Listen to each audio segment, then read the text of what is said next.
रोज कोई ना कोई सवाल पंडित जी के पास आ ही जाता है। हर सवाल के पीछे एक कहानी होती है, क्योंकि जीवन का कोई भी परेशानी अचानक से नहीं आती। उसके पीछे सालों से एक भूमिका बन रही होती है। पंडित जी के पास जो समस्या सवाल बनकर आई है, वह कहीं बाहर से नहीं है, उनके खुद के घर से है। उनकी जान से ज़्यादा प्यारी छोटी बहन उर्मिला के घर से आई है। तीनों भाई की लौती बहन थी उर्मिला, और सबसे छोटी भी थी, इसलिए माँ बाप के साथ भाइयों की भी लाडली थी। तीनों भाइयों की पूरी कोशिश रहती थी कि उनकी बहन को कोई परेशानी ना हो, उसकी कोई फरमाइश अधूरी ना रहे, उनकी आँख में कभी कोई आंसू ना आए और पैर तले कोई कांटा ना चुभे। लेकिन अगर हमारे चाहने से भर से ज़िंदगी चलती तो फिर किसी को भी कभी कोई परेशानी नहीं होती। किस्मत में जो लिखा था वह कई बार हमारी छाव के एकदम उलट जाती है, और इस पर किसी का जोर नहीं चलता। उर्मिला और पंडित जी के समेत सभी भाई बहन जिस वक्त में बड़े हुए, उससे समय लड़की की पढ़ाई में कमी के मौके ही नहीं मिले थे।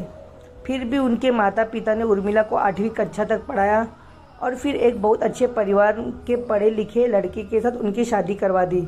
उर्मिला का जीवन बहुत ही अच्छा चल रहा था। उनके पिता बहुत ही समझदार और सुलझे हुए इंसान थे। भगवान ने एक बेटा और एक बेटी देकर उनके परिवार को संपूर्ण कर दिया था। जिस तरह से जीवन की उम्मीद कोई भी लड़की कर सकती है, और मिला के जीवन में वो सब कुछ था, लेकिन किस्मत को शायद कुछ और ही मंजूर था। एक शाम ऑफिस से घर लौटते हुए उर्मिला के पति का रोज एक्सीडेंट से मौत हो जाती है। इससे हंसता खेलता परिवार जैसे अचानक से दुखों के पहाड़ के नीचे आ गया। उर्मिला खुद इस सदमे से उबर नहीं पा रही थी, तो बच्चों को क्या संभालती। किस तरह बहुत समझाने बुझाने के बाद, बहुत लंबे वक्त के बाद उर्मिला थोड़ा सामान्य हुई। अब उसके आगे एक लंबी जिंदगी थी, जिसे उसे अकेले काटना था। साथ ही दोनों बच्चों का भविष्य भी देखना था। जब जिंदगी की कड़वी सच्चाई मुंह के आगे खड़ी हूँ, तब इंसान को शौक मनाने का भी वक्त नहीं मिलता। यह उर्मिला के साथ हुआ। भाई ने अपनी तरह से हर संभव मदद करने का वायदा तो किया, लेकिन उर्मिला जानती थी कि उनके भी अपने परिवार और अपनी जिम्मेदारियां हैं। आखिर कब तक वे लोग उसका और हमारे बच्चों का बोझ उठाएंगे। उसे खुद को कुछ करना होगा। वह ज़्यादा पढ़ी लिखी तो नहीं थी, इसलिए कहीं अच्छी नौकरी भी नहीं मिल सकती थी, और इसलिए उनके सिलाई का काम करने को ठानी। ब्रिजभूषण जी ने वो 3 भाइयों से सबसे ज़्यादा करीब थी, इसलिए उसने इस बार में उन्हीं से सलाह मांगी। भाई को बहन का फैसला सही लगा, तो उन्होंने उर्मिला का पूरा साथ देने का वादा किया। ब्रिजभूषण जी ने उर्मिला को सिलाई का डिप्लोमा करवा दिया। धीरे धीरे घर पर ही उर्मिला को सिलाई का काम मिलने लगा। मेहनती तो थी, साथ ही अच्छे नेचर की भी थी, इसलिए काम में लगातार बढ़ता रहा। जब काम बढ़ता गया, तब उर्मिला ने अपने आसपास की महिलाओं को सिलाई सिखाकर काम देने का फैसला किया। इस तरह कुछ ही सालों में उनका अच्छा बिजनेस सिलाई का केंद्र बन गया, जिससे उनकी तरफ से कोई ज़रूरतमंद महिला काम करती थी और एक रिस्पेक्टफुल ज़िंदगी जी रही थी। और मिला के दोनों बच्चे भी ओनर निकले। दोनों ने खूब पढ़ाई की और अच्छी नौकरी पाई। उन दोनों ने उर्मिला के एक फैक्ट्री खोलने को कहा, और ज़्यादा महिलाओं को रोजगार मिल सके। इन सबसे पूरी तैयारी और मदद उनकी दोनों बच्चों के साथ ब्रिजभूषण जी ने भी की। जिस दिन फैक्ट्री का उद्घाटन था, उस दिन ब्रिजभूषण जी अपनी बहन के प्रति बेहद गर्व का अनुभव कर रहे थे। उनकी बहन ने अपनी विपरीत परिस्थितियों को खुद पर हावी नहीं होने दिया था, और अपने साथ जाने कितनी महिलाओं को संकट से उभार लिया था। बेटी और बेटी की शादी उनके उर्मिला ने अब उसके प्रति अपने दायित्व पूरे कर लिए थे। उनकी बहू दिव्या ने मैनेजमेंट की पढ़ाई की थी, और अब वो अपने सास के साथ फैक्ट्री संभाल रही थी।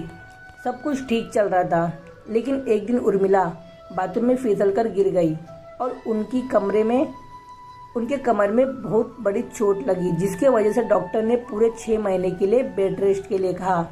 6 महीने के हालात सुधरने के बजाय बिगड़ती चली गई, और उर्मिला तमाम इलाज के बावजूद बिस्तर में लगी रही। अब घर और फैक्ट्री की सारी जिम्मेदारी दिव्या पे आ गई, जो उनकी बहू थी। उसने कोशिश तो पूरी की, लेकिन उर्मिला के फैक्ट्री वहाँ न जाने के वजह से वहाँ के कर्मचारियों के बीच कई तरह की समस्या आने लगी। काम में ज़्यादा काम चोरी होने लगी, अनुशासन खत्म होने लगा, जिससे काम पर फर्क पड़ता और कारोबार में बुरा असर होने लगा। इसी समस्या से परेशान होकर दिव्या ने पंडित जी को फ़ोन किया था। वह जानती थी उनके पास कोई ना कोई हल जरूर होगा, कोई अच्छी एडवाइस तो वह ज़रूर देंगे। पंडित जी ने उनकी तमाम शिकायतें सुनी कि फैक्ट्री में काम करने वाली महिला देर से काम पर आती है, काम चोरी करती है, वगैरह वगैरह।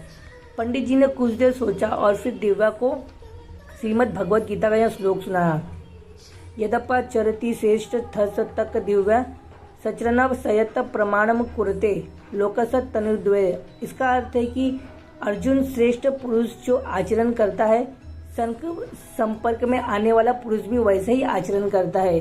हम जो कुछ प्रमाणित कर देते हैं, समस्त मनुष्य समुदाय उसी का अनुसरण करने लगते हैं।